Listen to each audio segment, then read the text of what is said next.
ലോക്സഭാ മണ്ഡലത്തിലെ LDF സ്ഥാനാർത്ഥി C ദിവാകരന്റെ പ്രചരണത്തിനായി എഴുതിയ ചുവരുകളിൽ സാമൂഹ്യ വിരുദ്ധർ കരിയോയിൽ ഒഴിച്ചു. LDF മഴയില മേഖലയിലെ 41ാം ബൂത്ത് കമ്മിറ്റിയുടെ നേതൃത്വത്തിൽ എഴുതിയ ചുമരിലാണ് കഴിഞ്ഞ ദിവസം രാത്രി കരിയോയിൽ ഒഴിച്ചത്. മറ്റെല്ലാ മുന്നണികൾക്ക് മുമ്പേ ഇടതുപക്ഷ ക്യാമ്പയിൻ പ്രവർത്തനങ്ങൾ സജീവമാക്കിയതോടെ പ്രദേശത്ത് സംഘർഷം സൃഷ്ടിക്കാനുള്ള ശ്രമങ്ങളാണ് സംഘപരിവാർ നടത്തുന്നതെന്ന് LDF നേതൃത്വം ആരോപിച്ചു. കോൺഗ്രസും BJPയും സ്ഥാനാർത്ഥികളുടെ കാര്യത്തിൽ തീരുമാനം അനൌദ്യോഗികമായി തീരുമാനിച്ചെങ്കിലും ഇതുവരെ ഔദ്യോഗികമായി പ്രഖ്യാപിച്ചിട്ടില്ല. വടയിലയിൽ LDFും BJPയും തമ്മിൽ കുറെ നാളായി സംഘർഷം നിലനിൽക്കുന്നുണ്ട്. അതിന്റെ ഭാഗമായാണ് ചുമരെഴുത്തിൽ കരിയോയിൽ ഒഴിച്ചതെന്ന് CPI പ്രവർത്തകർ ആരോപിക്കുന്നു.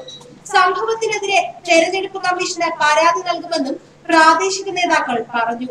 ശശി തരൂരും സി ദിവാകരനും കുമ്മനം രാജശേഖരനും മത്സര രംഗത്ത് എത്തിയതോടെ ശക്തമായ ത്രികോണ മത്സരമാണ് തിരുവനന്തപുരത്ത് നടക്കുന്നത്.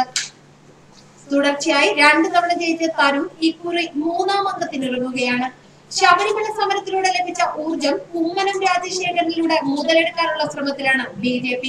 കഴിഞ്ഞ നിയമസഭാ തെരഞ്ഞെടുപ്പിൽ വട്ടിയൂർക്കാവ് മണ്ഡലത്തിൽ കുമ്മനം 2ാം സ്ഥാനത്തെത്തിയിരുന്നു. CPM 3ാം സ്ഥാനത്തേക്ക് പിന്തള്ളപ്പെട്ടിരുന്നു. അതേസമയം പരാജയ ഭീതി പൂണ്ട ഇടതുപക്ഷക്കാർ തന്നെ ചുവരിൽ കരിയോയിൽ ഒഴിച്ചതാണെന്ന് BJP പ്രവർത്തകർ ആരോപിക്കുന്നു. ശബരിമല വിഷയത്തിലും രാഷ്ട്രീയ കൊലപാതകങ്ങളിലും അടിപതറിയ സർക്കാരും ഇടതുപക്ഷവും എങ്ങനെയും വിജയിക്കാനായി പയറ്റുന്ന തന്ത്രങ്ങളാണിത്. മുൻ BJP പ്രസിഡന്റ് സ്ഥാനാർത്ഥിയായി എത്തിയതോടെ തങ്ങൾ 3ാം സ്ഥാനത്തേക്ക് തള്ളപ്പെട്ടു പോകുമോ എന്ന ഭീതിയിലാണ് ഇടതുപക്ഷം.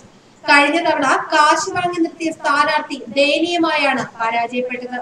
അന്ന് അതിന് ചുക്കാൻ പിടിച്ച സി ദിവാകരനാണ് ഇക്കുറി അംഗത്തിനിറങ്ങുന്നത്.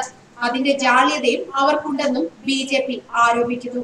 തിരുവനന്തപുരം ലോക്സഭാ മണ്ഡലത്തിന് കീഴിൽ വരുന്ന കോവളം, തിരുവനന്തപുരം, നെയ്യാറ്റിൻകര, പാറശാല, വട്ടിയൂർക്കാവ്, കഴക്കൂട്ടം, നേമം നിയമസഭാ മണ്ഡലങ്ങളിൽ BJPക്ക് വ്യക്തമായ സ്വാധീനമുണ്ട്.